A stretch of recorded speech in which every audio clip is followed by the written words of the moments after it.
Sabri Zamil Al-Mindri. Almautu yati baghtatan, ndugu zangu, mauti yanakuja ghafla moja tu, hakuna kujiandaa kusema mie mpaka angalau mvi ujae katika ndevu zangu, mie angalau niikamilishe ile nyumba yangu, mie angalau niweke mazingira sawa.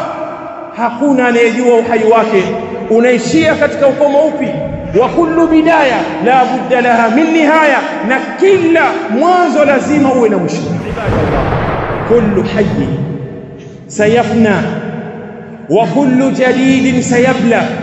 Enyi waja wa Allah, kila aliye hai atatoweka katika huu ulimwengu na kila kilicho kipya kitachakaa.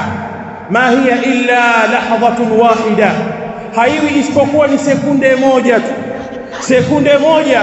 Fi mithli lamhati albasar, katika mfano wa mpepeso tu wa jicho, kupepesa tu kwa jicho. Utasikia alikuwa anakatisha gari hapa, gari ya pili haikuona, ameanguka, amepigwa busa, amefariki muda huo. Ilikuwa amelala anacheka na sisi, tulikuwa tunazungumza naye usiku uliopita jana. Ma hiya illa lahdhatun wahid takhruju ar-ruhu ila bari'iha, roho inatoka, enyi waja, inaenda kwa muumbaji wake, inaenda kwa Allah azza wa jalla. Tahamaki mwanadamu fi idadi al-mauta, anakuwa anahesabika katika idadi ya wafu, kesha fariki, kesha kuwa marehemu. Ya lahdhatun wahida, haikuwa isipokuwa ni dakika moja tu. Tulikuwa naye, tunacheka naye, tunacheza naye, sasa anahesabika katika idadi al-amwat, idadi ya waliokufa. Leo tukimtaja tunasema rahimahullah, na jana alikuwa na sisi, alikuwa yuko na sisi katika usiku mchache uliopita jana.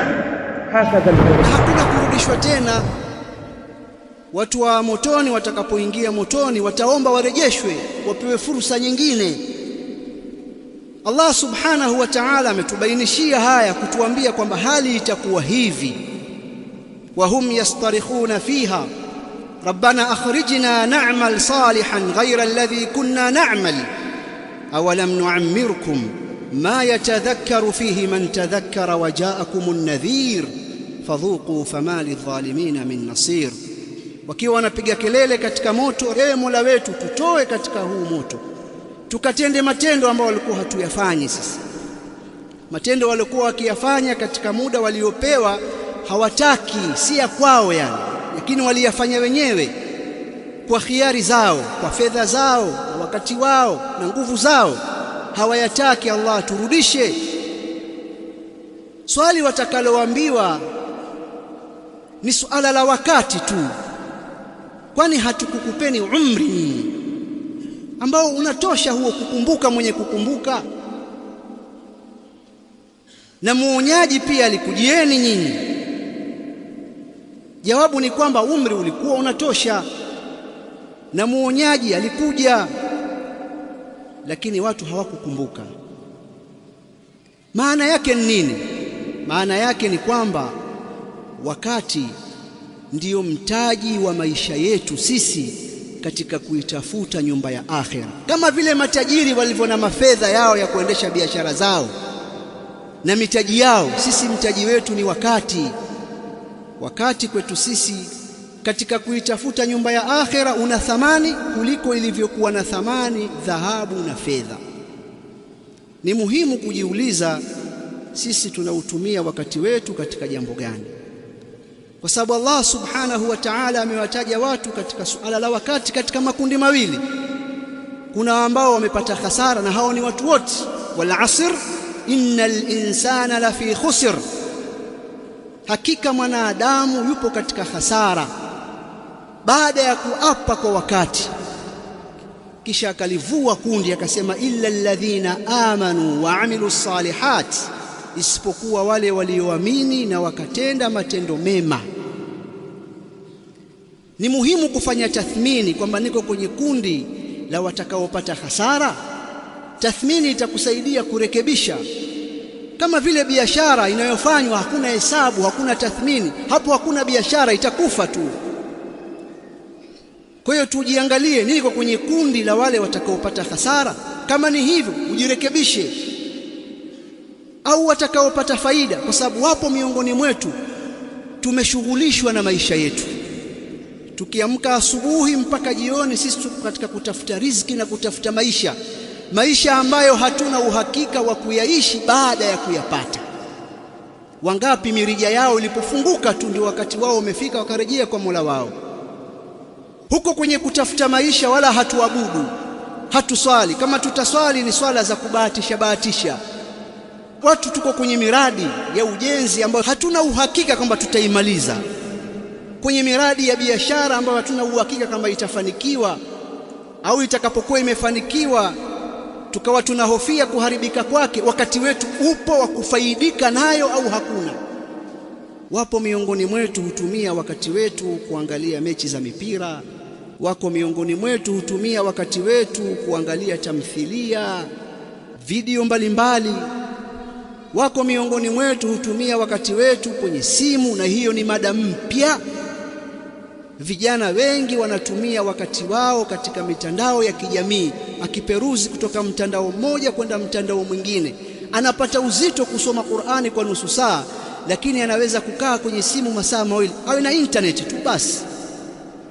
Wakati huu sisi tunautumia muda wetu hivi, watu wanarejea kwa Mola wao, wake kwa waume, wazee kwa vijana, wazima kwa wagonjwa, wanarejea kwa Mola wao mmoja mmoja, na dunia inaendelea. Wewe huwezi kutafakari kama dunia ndio imesimama, kwa sababu wewe unaondoka unarudi kwa dunia. Inaendelea tu mpaka pale ambapo Allah subhanahu wa ta'ala amepanga ikuwa ndio mwisho wake. Watu wanarejea kwa Mola wao, sisi tunapoteza wakati, wake kwa waume, wazee kwa vijana, na mifano tunaiona. Ni kama vile ambavyo Allah subhanahu wa ta'ala anasema, iqtaraba linnasi hisabuhum wa hum fi ghaflatin mu'ridun, imewakaribia watu hisabu yao na wao wako katika kughafilika, wanapuuza, hawajui kabisa mambo yanakwenda, hawajui.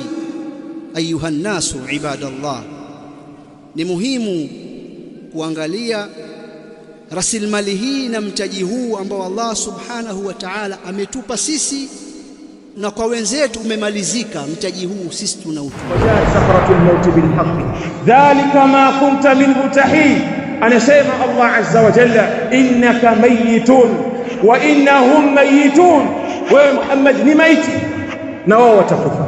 Dhahaba al-umr wafata faya asira lishahawat, umri unakwenda na mambo mengi yanapita katika ulimwengu. Ewe uliyetekwa na matamanio ya nafsi yako, madha waktuka fi lahwi wa sahwi wa subat, ikawa umri wako unapita katika upumbavu.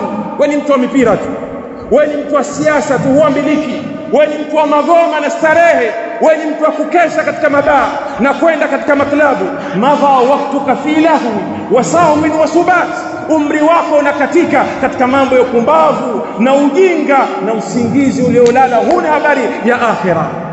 Fabainama anta ala dhalika, wakati wewe uko katika hali hiyo, ala ghayyika, katika upumbavu wako unaofanya, kukaa katika makera, kukaa katika maskani, ukashindwa kutekeleza sala za jamaa, kufanya ghishi katika mali ulizoaminiwa, kuwadhulumu watu heshima zao na irdhi zao. Ikiwa wewe ala ghayyika, upo katika upotevu wako, fahamu ndugu yangu, mauti yanakuja ghafla. Hatta qila innaka, mpaka patasema wewe mita, umefariki, na jana ulikuwa katika hili na lile. Na hivi ndivyo uhai huu Allah aliotuwekea katika huu ulimwengu. يقول النبي صلى الله عليه وسلم من حديث الذي أخرجه الإمام البخاري في صحيحه، حديث أنس بن مالك رضي الله عنه وارضاه. ونسمع أنس: خط لنا رسول الله صلى الله عليه وسلم خطوطا. mtume wa Allah alituchorea mistari, alichora mistari mtume. Katika riwaya imekuja ni mistari mitatu. Waqala hadha al-amal wa hadha ajaluhu, akasema haya ndo matumaini yake mwanadamu. Huu mstari wa mbali, haya ndo matumaini yake mwanadamu, na haya ya kati, haya ndio kifo chake. Wa hadha ajaluhu, na huu ndo muda wake wa kuondoka katika dunia. Fabainama huwa kadhalika idh jaahu al-aqrab, mipango ya mwanadamu ni mengi sana. Anawaza akitoka hapa ende kule afanye yale, mwaka huu kiisha keshajipanga na yale madeni keshamaliza. Hivi ndivyo mwanadamu alivyoumbwa na Allah azza wa jalla. Na mtume anasema kuichora ile mistari mitatu, anasema mtume akasema huyu mwanzo ni mwanadamu, na haya ya kati ni kifo chake, na haya ya mwisho ni matarajio yake. Ndivyo plani za kila mmoja wetu zilivyo, matumaini yake. Kuna wengine washajipanga, baada ya miaka 5 nitagombea, baada ya miaka 5 nishapiga hatua hii, baada ya miaka 10 nitakuwa niko kule. Kuna jambo la kati na kati, ajaluhu fabainama huwa kadhalika idh jaahu al-aqrab, wakati yupo katika hali hiyo linamjia hili la kati, al-maut. Haya mauti yapo, na kila aliye hai atatoweka, na sisi ndio tulio hai, na kila mjumuiko utapungua, na kila walio katika nyumba moja watamalizika wote. Watakuja watu miaka mbele, watasema katika miaka 2000, miaka 2020, miaka 2026, miaka hiyo watakuwa nikumbuka, sote sisi ni wenye kwenda. Kullu man alaiha fan, kila aliyopo katika huu mgongo wa ardhi ni mwenye kutoweka. Hakuna atakayebaki milele katika huu mgongo wa dunia, hakuna. Sasa ikiwa unajijua mwisho wako ni kaburi, ikiwa unajua mwisho wako kuna kifo alichokuandikia Allah, yale ambayo aliyoyataka Mola wako ndio ya kuyafanya wakati upo katika mgongo huu wa ardhi, ili kule katika maisha ya akhira upate pepo, upate saada, upokelewe na malaika, iwe ni rawdatun min riyadhil janna, na wala isiwe shakawa. Kaburi lako ikawa ni moto kwa sababu ulikuwa husali, kwa sababu ulikuwa mshirikina, kwa sababu ulikuwa ni mzinifu, kwa sababu ulikuwa ni mlevi, kwa sababu umekufa umevunja heshima za watu, kwa sababu umekufa una madeni mengi, umewadhulumu watu. Rejea kwa Mola wako kabla ya kifo kukujia. Hata idha jaa ahadahumul maut qala rabbi irji'un, mpaka mmoja wao anapojua na kifo husema Mola wangu nirejesheni, la'alli a'malu salihan fima tarak, ili nikayafanye mema yale ambayo niliyoacha. Kalla, Allah anasema hapana, innaha kalimatun huwa qailuha, ni neno tunalolisema mwanadamu. Wa min wara'i barzakhun ila yawmi yub'athun, kuna maisha barzakh, maisha kaburini, ambayo malaika watamkunjua mtu na kumweka katika sehemu yake, ima katika sehemu ya watu wema au katika sehemu ya watu waovu. Sallallahu azza wa jalla ibadahu bisabri inda nuzul almasaib. Enyi waja wa Allah, Allah amewahusia waja wake kuwa na subra inapofika misiba kama hii. Ikiwa kipenzi chako, ima mzazi wako, ima baba yako au mama yako au mtoto wako au rafiki yako kipenzi au mwalimu wako, kama msiba uliotusibu sisi, Allah azza wa jalla awsa bisabri inda nuzul almasaib, amehusia watu wafanye subra inapokuja misiba. Qala Allah azza wa jalla, wabashir as-sabirin alladhina idha asabatuhum musiba qalu inna lillahi wa inna ilayhi raji'un. Hivi ndivyo alivyohusia Allah, wape bishara njema wenye kusubiri. Msiba unakuwa ni mzito sana, ulikuwa na mipango naye, mnazungumza, hukujua lipi lilomsibu, akaondoka akatangulia. Watu wengine wanadhani aliyekufa amekufa kwa sababu ya udhaifu, hakujua taratibu, hakufata masharti ya daktari, au yeye alikuwa hali vizuri. Kila anayekufa katika ulimwengu muda wake umefika. Sababu zina tofauti, lakini muda wake Allah alomkadiria katika lauhil mahfudh umefika. Sasa wanatakikana waja wema wawe na subra, na Allah anasema innama yuwaffa as-sabiruna ajrahum bighairi hisab, si vinginevyo wanalipwa ujira wenye kusubiri pasi na hisab.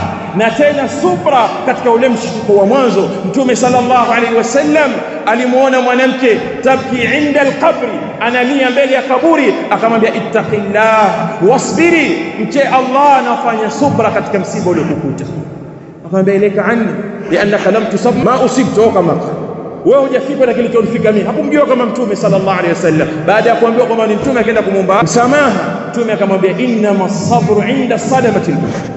Na haya ni mambo ya kujifunza ndugu zangu, haya ni mambo ya kujifunza kuwa na subra katika majanga, katika mitihani ambayo inatokezea. Atakana mtu awe na subra.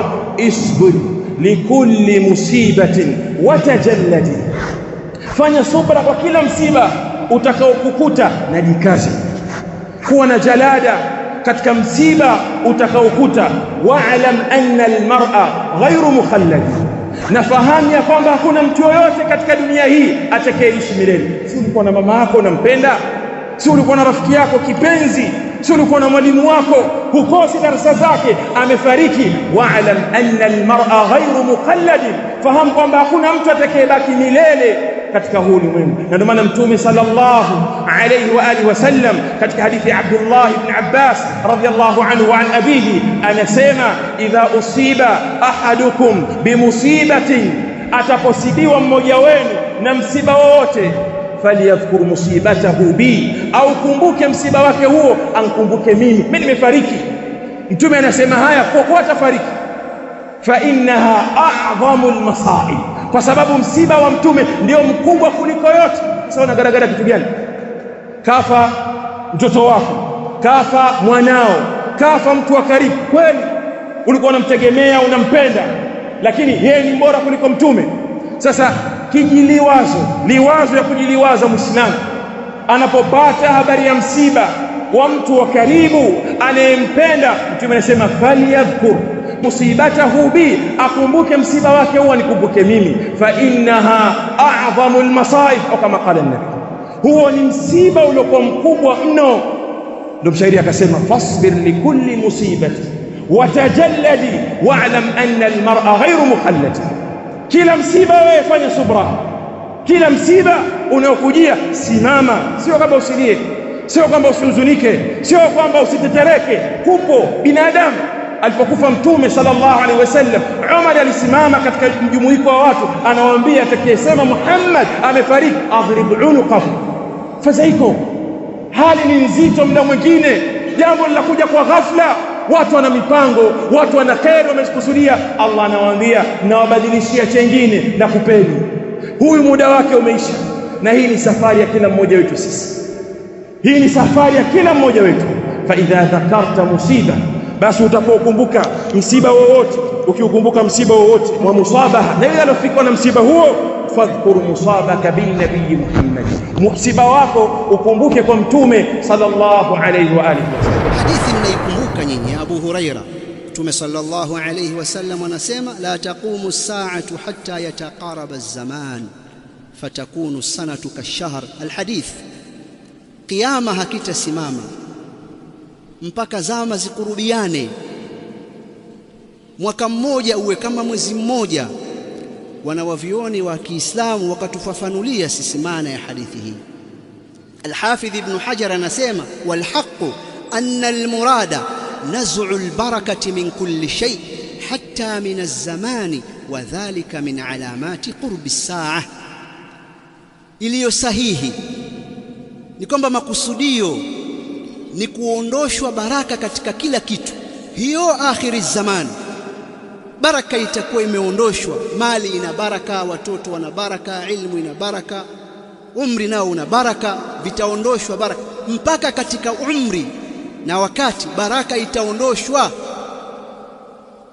Na hiyo wanasema ni miongoni mwa alama za kukaribia kiyama.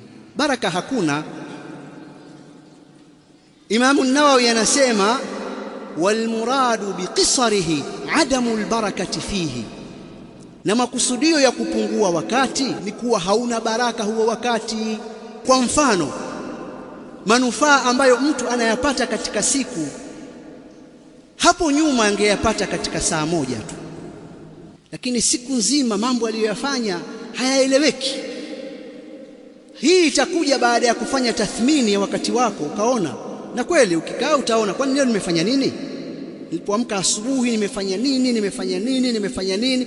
Utaona mambo mengi ni mambo ya kipumbavu. Ulikuwa na muda mrefu katika simu, na simu ndiyo mwizi wa umakini wetu mbaya sana katika zama za sasa. Kitu gani sasa cha kufanya? Sote tunafahamu jambo la kufanya ni kukumbushana tu. Jambo la kufanya ni sisi kuutumia wakati wetu katika mambo ya kheri. Kuna swala za faradhi za jamaa, ni wajibu sisi kuziswali hizi. Sio swala inaswaliwa sisi tuko kwenye mambo haya na yale. Ukimaliza kuswali swala ya faradhi, kuna swala za sunna. kuna watu hawawahi kuswali swala za sunna kabisa. Bora hapa katika hii miji ambayo hakuna shughuli nyingi za kimaisha. Hiyo miji yenye shughuli nyingi, imamu akitoa salamu tu, assalamu alaikum wa rahmatullah, assalamu alaikum wa rahmatullah, tu wameshainuka, kila mtu anakwenda. Unatafuta nini wewe? Wewe una miaka 40 50, wewe unahangaika tu wapata ila yako ya kula hiyo hiyo tu, riziki yako iko hivyo hivyo. Wewe unajifanya uko busy. Wewe uko busy na nini? Au wewe tajiri tayari una miradi yako? Tajiri wewe, kwani wewe utajiri wako malengo yake ni nini? Umeshapata mali kusaidia kwenye kwenda akhera, kwani wewe ni kafiri? Kafiri ndio hajali mambo hayo. Yatamattauna wa yakuluna kama taakulu al-an'am wan-naru mathwan lahum. Wewe una mali wewe, pia unalala masaa 5 masaa 4 wahangaika. Swala zikiisha hatuswali swala za sunna. Sikwambii kuleta adhkar. Sasa mtu ni maskini, huna mali, ukasema nitaiangamiza mali yangu katika kuitafuta akhira, kama Allah anavyosema wabtaghi fima ataka Allahu ad-dar al-akhirah. Huna mali wewe, huwezi kujenga msikiti, huwezi kujenga madrasa, huwezi kuwasaidia tulabul ilm, huwezi kusaidia ilmu, huwezi kujenga vituo vya kusaidia watu, hospitali. Huna uwezo huo. Wewe huna ilmu, ukasema mimi bwana msaada wangu ni ilmu, kwa sababu Mtume sallallahu alaihi wasallam anasema idha mata al-insanu inqata amaluhu illa min thalath. Katika hiyo ni ilmu. Nimefundisha watu mimi, hii natarajia itakuwa kheri yangu. Ilmu wenyewe huna. Haya, wewe kitu gani ambacho kitajaza makapu yako kama sio hivi vitu vipesi vipesi ambavyo Mtume amesema tunavyo, na Uislamu umetuwekea njia nyingi za khair? Vipesi vipesi vitu gani? Adhkar, maneno mawili ni mepesi ulimini, ni mazito katika mizani, yanapendeza kwa Allah subhanahu wa ta'ala. Subhanallah wa bihamdi, hiyo pia. Aya za Qur'ani zinatutaka tushughulike na mambo haya ya adhkari na kumtaja Allah subhanahu wa ta'ala katika wakati wetu, asubuhi, mchana, jioni. Dhkuru Allaha dhikran kathira wasabbihuhu bukratan wa asila wadhkur rabbaka fi nafsika tadarruan wa khifatan wa duna al-jahri min al-qawli bil-ghuduwi wal-asal wa la takun min al-ghafilin fasubhanallahi hina tumsun wa hina tusbihun wa lahu al-hamdu fi as-samawati wal-ardi wa 'ashiyyan wa hina tudhhirun.